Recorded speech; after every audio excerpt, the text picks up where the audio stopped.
Hello students, in this video we'll discuss chapter number 1, the Indian legislature. Students, as we all know, India is a union of states. India क्या है?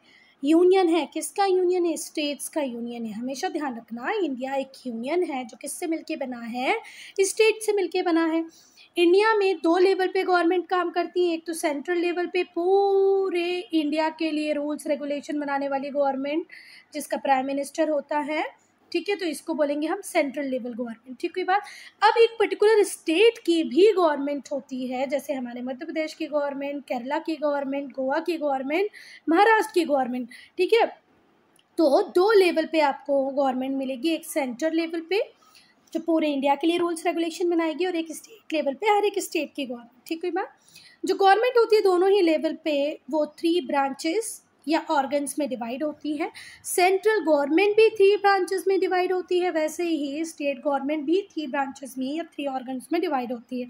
और ये 3 organs होते हैं legislature, executive, judiciary. Legislature, executive, judiciary. बस यही है कि ये सेंट्रल लेवल पे काम करेंगे और ये स्टेट लेवल पे काम करेंगे. अब लेजिस्लेचर क्या होता है बच्चा?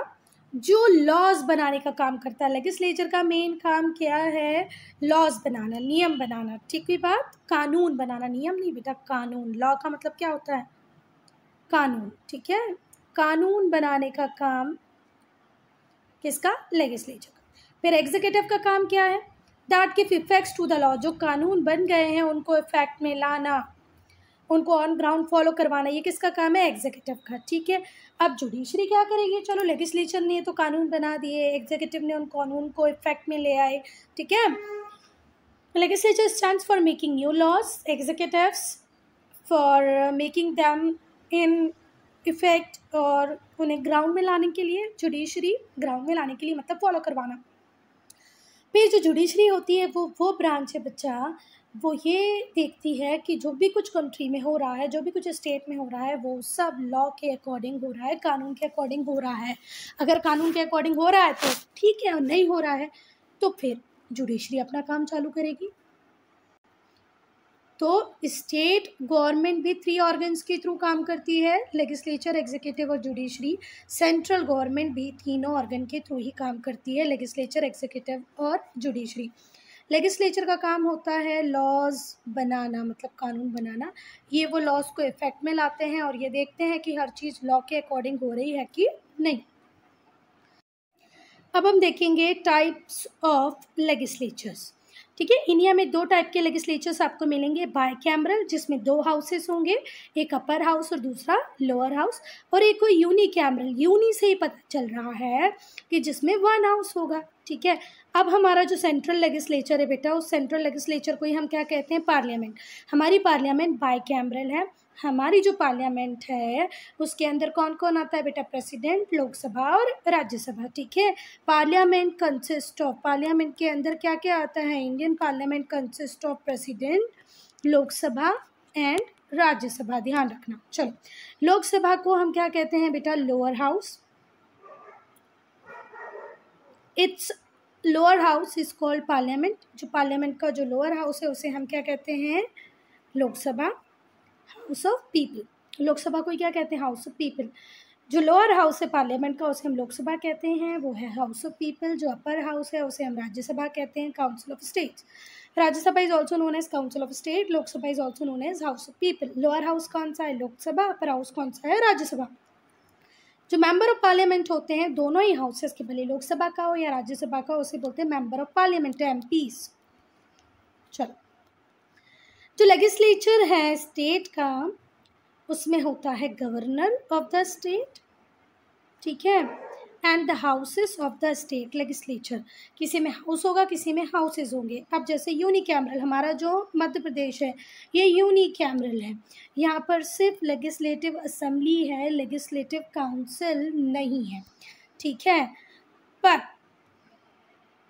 आंध्र प्रदेश की अगर हम बात करें तो वहाँ पर लेजिस्लेटिव असेंबली भी है और लेजिस्लेटिव काउंसिल भी है, इसीलिए यहाँ पर हाउस एस लिखा है. ठीक है बात. सो जो लेजिस्लेचर होता है स्टेट का उसमें गवर्नर होता है. जैसे सेंट्रल में हमने देखा प्रेसिडेंट, यहाँ पर होगा गवर्नर. और फिर लोअर हाउस, अपर हाउस भी होंगे. किसी स्टेट में लोअर हाउस अपर हाउस दोनों ही है, बाई कैमरल और यूनिकैमरल जिसमें एक ही हाउस है जिसको हम बोलते हैं लेजिस्लेटिव असेंबली। ठीक है, तो इन बाई कैमरल स्टेट वो जितने भी स्टेट जो बाई कैमरल हैं वहाँ पर जो लेजिस्लेचर है वहाँ पर लोअर हाउस भी होगा और अपर हाउस भी होगा, और जो लोअर हाउस होगा उसे हम बोलेंगे विधानसभा और जो अपर हाउस होगा उसे हम बोलेंगे विधान परिषद। ठीक है बात, तो लोअर हाउस इज कॉल्ड विधानसभा और लेजिस्लेटिव असेंबली, वहीं पर जो अपर हाउस है उसे हम कहेंगे विधान परिषद और लेजिस्लेटिव काउंसिल। अब अगर हम इंडिया की बात करें तो बच्चा इंडिया में 6 स्टेट्स ऐसे हैं आउट ऑफ 28 स्टेट्स जिनमें क्या है बच्चा, बाई कैमरल लेजिस्लेचर है। 28 में से सिर्फ 6 में बाई कैमरल लेजिस्लेचर है और वो 6 के नाम है आंध्र प्रदेश, बिहार, महाराष्ट्र, कर्नाटका, उत्तर प्रदेश।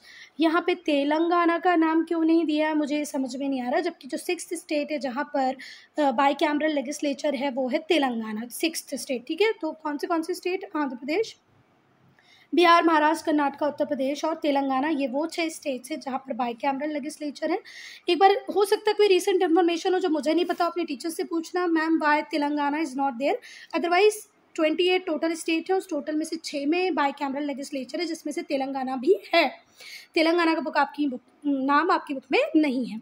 चलो, all other states legislature are unicameral, और बाकी के जितने भी स्टेट हैं वो यूनिकैमरल है, having only one house that is Vidhansabha. Legislative assembly ही है। जो मेंबर होते हैं लेजिस्लेटिव असेंबली के उन्हें एमएलए बोलते हैं, और जो मेंबर होते हैं लेजिस्लेटिव काउंसिल के उन्हें एमएलसीज बोलते हैं। जैसे कि लोकसभा और राज्यसभा नेशनल लेवल पे है, वैसे विधानसभा विधान परिषद स्टेट लेवल पे है।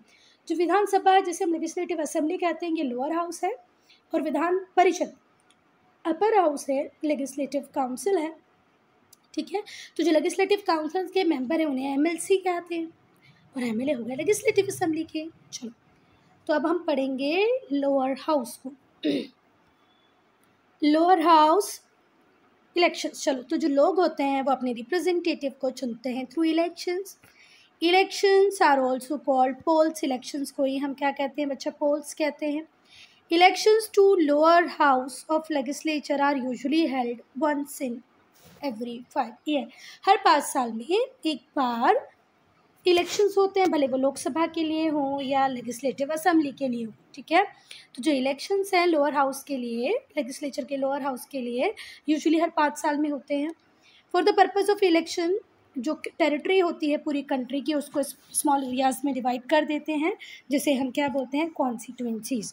पूरी कंट्री को छोटे छोटे एरियाज़ में डिवाइड कर दिया जाता है और उस हर छोटे एरिया को कॉन्स्टिट्यूएंसी कहते हैं। ठीक है बात। Usually several candidates contest election. बहुत सारे जो स्टेट्स होते हैं वो इलेक्शन कॉन्टेस्ट करते हैं from a constituency. Her constituency से बहुत सारे कैंडिडेट खड़े होते हैं। जैसे हमारे इंडिया तो मल्टी पार्टी सिस्टम है, कुछ कांग्रेस से खड़ा हो रहा, कोई बीजेपी से खड़ा हो रहा, कोई समाजवादी पार्टी से, कोई बहुजन समाजवादी पार्टी से, तो बहुत सारे कैंडिडेट्स एक कॉन्स्टिट्यूएंसी से इलेक्शन लड़ते हैं।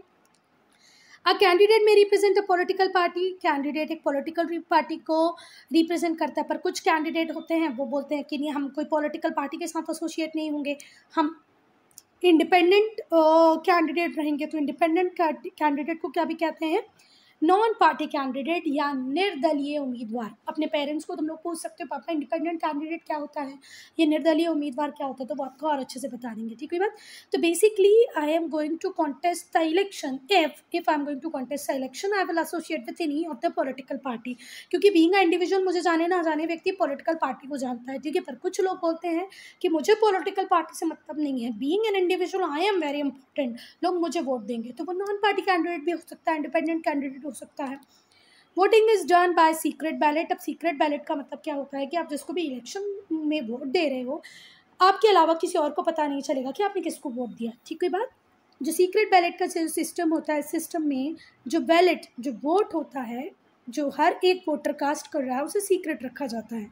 जो कैंडिडेट होता है who gets the highest number of votes, अब वो कैंडिडेट जिसे सबसे ज़्यादा वोट मिलेंगे वो रिप्रेजेंटेटिव बन जाएगा उस कॉन्स्टिट्यूएंसी का in the lower house of legislature. और कहाँ जाके बैठेगा, लेजिस्लेचर के लोअर हाउस में।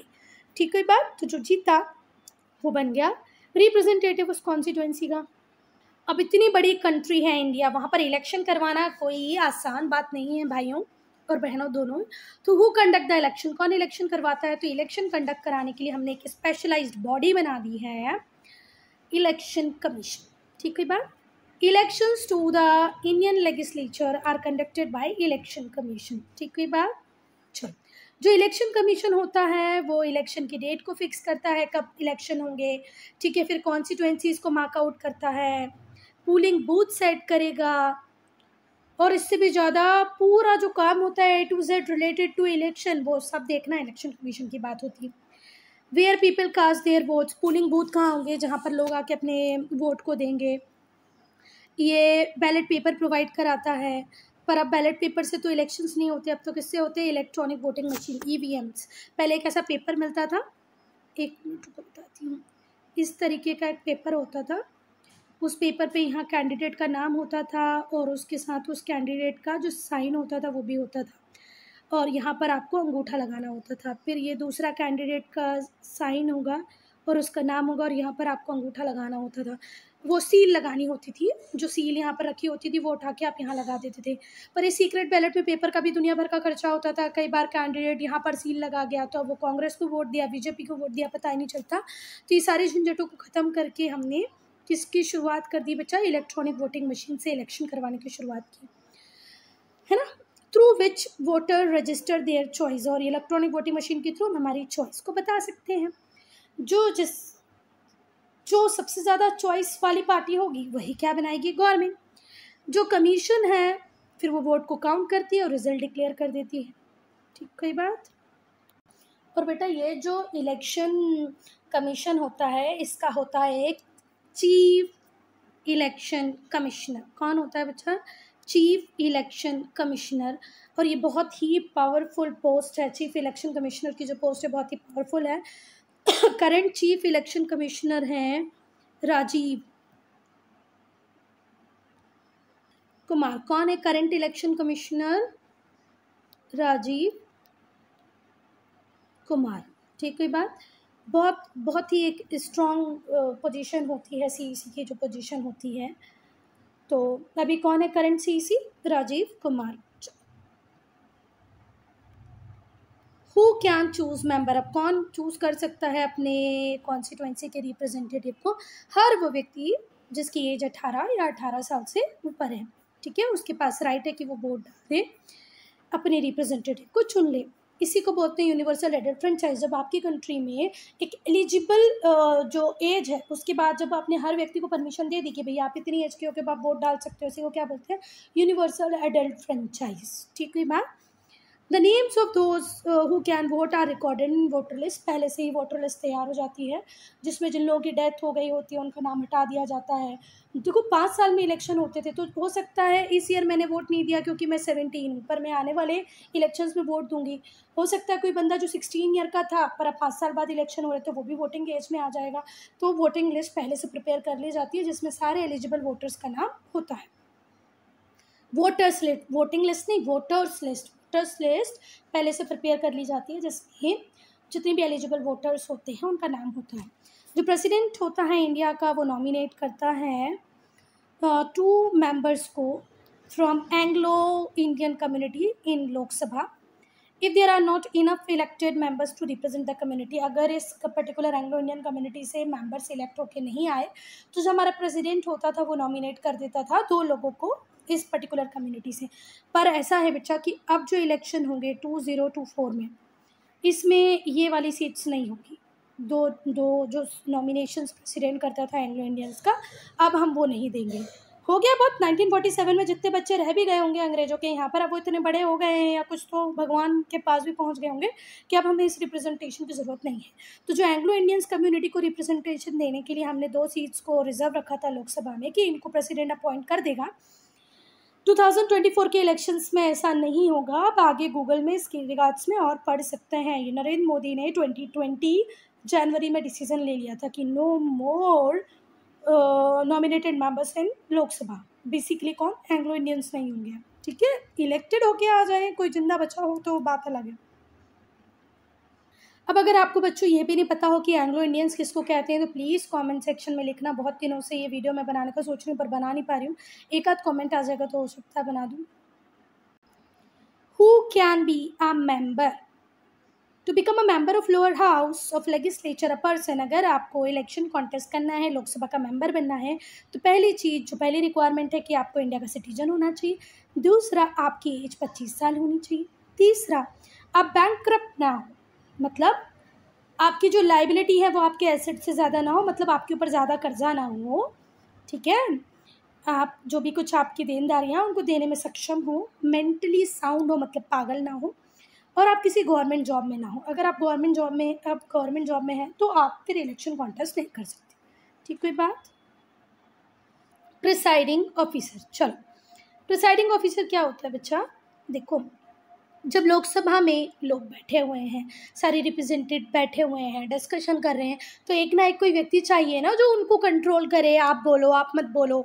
तो लोकसभा में भी और राज्यसभा में भी एक प्रिसाइडिंग ऑफिसर होता है।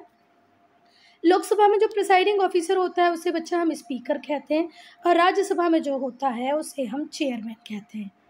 ठीक है, अब चेयरमैन के लिए तो कोई प्रॉब्लम नहीं है, क्योंकि जो भी हमारी कंट्री का वाइस प्रेसिडेंट बनेगा वही डिफैक्टो चेयरमैन बन जाएगा। अगर आप एक बार वाइस प्रेसिडेंट बन गए इंडिया के, तो आप ही क्या बन जाएंगे? राज्यसभा के चेयरमैन।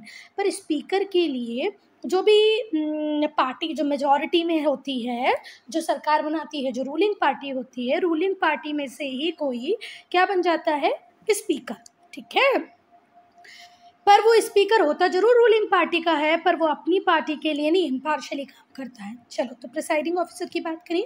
जो न्यूली इलेक्टेड मेंबर्स होते हैं वो इलेक्ट करते हैं अमंग देम सेल्फ, अपने आप में से ही किसी को प्रिसाइडिंग ऑफिसर बना देते हैं, जिसे हम क्या कहते हैं? स्पीकर। ठीक, कोई बात। तो जो न्यूली इलेक्टेड मेंबर्स हैं वो अपने आप में से ही किसी एक को क्या बना देंगे? स्पीकर। अब वो जो स्पीकर है उसका काम क्या होगा? जितनी भी हाउस में प्रोसीडिंग्स हो रही हैं उनको कंडक्ट कराएगा, ऑर्डर को मेंटेन करेगा हाउस में। आप लोग अभी करंट जो स्पीकर हैं वो हैं ओम बिरला। कौन है बेटा? ओम बिरला करंट स्पीकर हैं। तो ये जो ओम बिरला करंट स्पीकर है ना, आप इनकी वीडियो देखो, ओम बिरला इन लोकसभा, तो आपको पता चलेगा ये कैसे सारी प्रोसीडिंग्स को टैकल करते हैं। आप बैठ जाइए, माननीय सदस्य आप ऐसा नहीं बोल सकते, माननीय सदस्य आप बोलिए, आप मेरी तरफ देख के बोलिए। तो इनका एक स्पेसिफिक काम है जो ये लोग बेचारे बैठ के वहाँ करते हैं, किसको बोलने देना है, किसको बैठाना है, किस हद तक बोलने देना है, ये सारे काम देखते हैं। करंट स्पीकर कौन है अभी हमारे बच्चा? ओम बिरला। चलो, at the end of debate the speaker may take a vote on issue. जब भी कोई डिबेट होता है उसके बाद स्पीकर का काम होता है कि वो उस इशू पे वोट ले ले। वो अपना वोट भी एक्सरसाइज कर सकता है अगर टाई हो जाए तो। अगर किसी बात पे 50-50 हो जाए, टाई हो जाए, है ना, 30 वोट इस हाँ बोल रहे हैं, 30 लोग ना बोल रहे हैं, तो वो अपनी पसंद से, मतलब अपनी पसंद से नहीं, अपने वोट को एक्सरसाइज कर सकता है। ठीक है बात। पर सिर्फ टाई के केस में, अदरवाइज स्पीकर वोट नहीं डाल सकता। पर अगर टाई हो जाए तो स्पीकर वोट दे सकता है। जो मेंबर होते हैं लोकसभा के वो डेप्यूटी स्पीकर को चुन सकते हैं, जो लोकसभा की प्रोसीडिंग्स को कंटिन्यू रखेगा स्पीकर की एब्सेंस में। ठीक है, कई बार हो सकता है स्पीकर नहीं आए तो डेप्यूटी स्पीकर उस काम को कर ले, इसलिए डेप्यूटी स्पीकर को भी चुना जा सकता है। चलो, अपर हाउस को देखेंगे तो अपर हाउस कभी भी पूरी तरह डिसॉल्व नहीं होता। इसका मतलब है कि ऑफिशियली बच्चा जो राज्यसभा है वो पूरी तरह ब्रोकन अप नहीं होगी, पूरी तरह टूटेगी भी नहीं, और फिर पूरी तरह नई भी नहीं बनेगी। ठीक है बात, पूरी तरह टूटेगी नहीं, पूरी तरह नई भी नहीं बनेगी। कैसे? देखो, इसमें एक प्रोविज़न है कि हर 2 साल में 1/3 मेंबर रिटायर हो जाएंगे। हर 2 ईयर में 1/3 मेंबर रिटायर हो जाएंगे, और 2 साल में ये जो 1/3 मेंबर रिटायर हो रहे हैं इनकी जगह नए आ जाएंगे। ठीक है बात। तो इलेक्शन हेल्ड होते हैं वैकेंसीज़ के लिए। कौन सी वैकेंसीज? ये जो 1/3 मेंबर रिटायर हुए ना हर 2 साल में, उस जगह पे each member is elected for a term और 6 ईयर। और हर मेंबर को कितने सालों के लिए इलेक्ट किया जाता है? 6 ईयर के लिए। अब हु कैन चूज मेंबर्स? तो जो अपर हाउस है बेटा has elected member. Upper house में इलेक्टेड मेंबर्स भी होते हैं और नॉमिनेटेड मेंबर्स भी होते हैं। ठीक है, पर जो इलेक्टेड मेंबर्स होते हैं वो इनडायरेक्टली इलेक्टेड होते हैं, जनरल पब्लिक का उसमें कोई रोल नहीं होता। ठीक है बात। अब जनरल पब्लिक इलेक्ट नहीं करती तो कौन इलेक्ट करता है बच्चा? एमएलएज इलेक्ट करते हैं। ठीक है बात। Elected MLAs elect members to represent their state in Rajya Sabha. Rajya Sabha में अपने स्टेट को रिप्रेजेंट कराने के लिए ये जो एमएलएज होते हैं, मेंबर ऑफ लेजिस्लेटिव असेंबली, यही मेंबर को इलेक्ट कर देते हैं। जनरल पब्लिक का कोई रोल नहीं होता। और यूनियन टेरिटरीज से रिप्रेजेंटेटिव कैसे आते हैं बच्चा? तो यूनियन टेरिटरीज से रिप्रेजेंटेटिव चुनने का पार्लियामेंट में तरीका लिखा हुआ है, उस तरीके से वो लोग आ जाते हैं। ठीक है। इसके अलावा अब ये स्टेट से जो मेंबर आए, यूनियन टेरिटरी से जो मेंबर आए, उनके अलावा 12 मेंबर्स होते हैं जिनको नॉमिनेट करता है प्रेसिडेंट, जो डिस्टिंग्विश्ड फील्ड से होते हैं, जैसे लिटरेचर से, आर्ट से, साइंस से, सोशल सर्विसेज से। Actress Nargis Dutt, poet Ramdhari Singh Dinkar, journalist Khushwant Singh, इन्होंने राज्यसभा के ये नॉमिनेटेड मेंबर्स थे। ठीक है बात। मैरी कॉम रही है नॉमिनेटेड मेंबर राज्यसभा की, रेखा रही हैं, सचिन तेंदुलकर रहे हैं। ठीक है बात। तो ये सारे लोग भी अलग अलग बैकग्राउंड से आते हैं। इवन शायद MS स्वामीनाथन भी रहे हैं, जो कि साइंटिस्ट हैं, है ना। तो MS स्वामीनाथन भी रहे हैं, मैरी कॉम भी रही हैं, सचिन तेंदुलकर भी रहे हैं। ये 12 डिस्टिंग्विश्ड नॉमिनेटेड मेंबर्स में से होते हैं, जिनको कौन इलेक्ट करता है? President of India. In a state legislative council, 1/3 of the members are elected by MLAs of the state. जो स्टेट का लेजिस्लेटिव काउंसिल होगा उसमें जो 1/3 मेंबर होंगे वो कौन इलेक्ट करेगा? MLAs। ठीक है।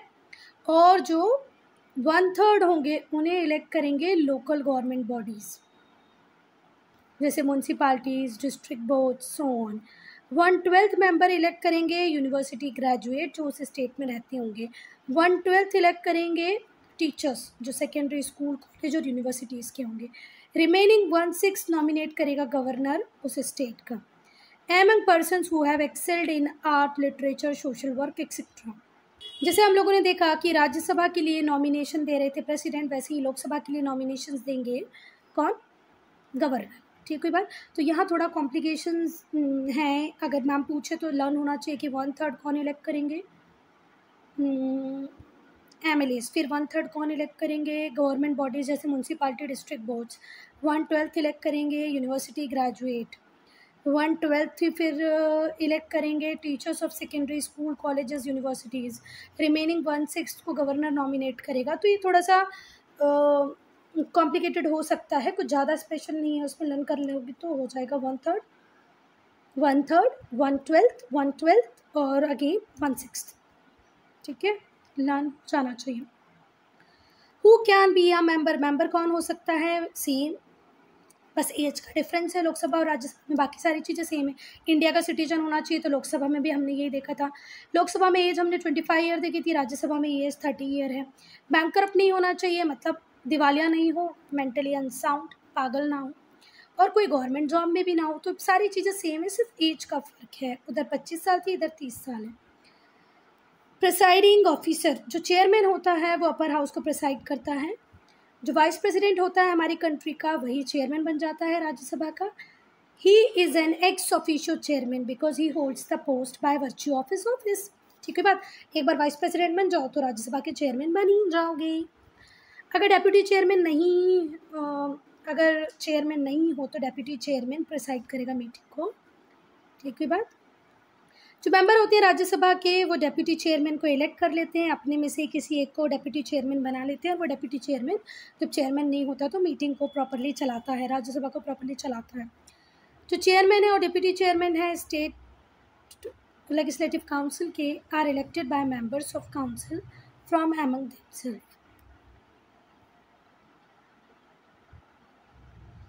अब स्टेट की अगर हम बात करें बेटा, तो स्टेट में क्या होता है, जैसे कि राज्यसभा में तो हमने देख लिया कि चेयरमैन हो गया, पर स्टेट में क्या होगा? स्टेट लेजिस्लेचर्स में क्या होगा? स्टेट लेजिस्लेचर में स्टेट लेजिस्लेटिव काउंसिल में क्या होगा? तो जो मेंबर होते हैं राज्यसभा के वो डेप्यूटी चेयरमैन को चुन लेते हैं अपने आप में से किसी को भी, है ना। पर जो चेयरमैन और डेप्यूटी चेयरमैन होते हैं स्टेट लेजिस्लेटिव काउंसिल के, वो खुद ही अपने आप में से किसी व्यक्ति को चेयरमैन बना देते हैं और किसी को डेप्यूटी चेयरमैन। ठीक है बात। अब हाउ लेजिस्लेचर वर्क, ये हम लोग करेंगे पार्ट 2 में। I'm ending this video here. Only if you have any doubt, any problem, to write in comment section.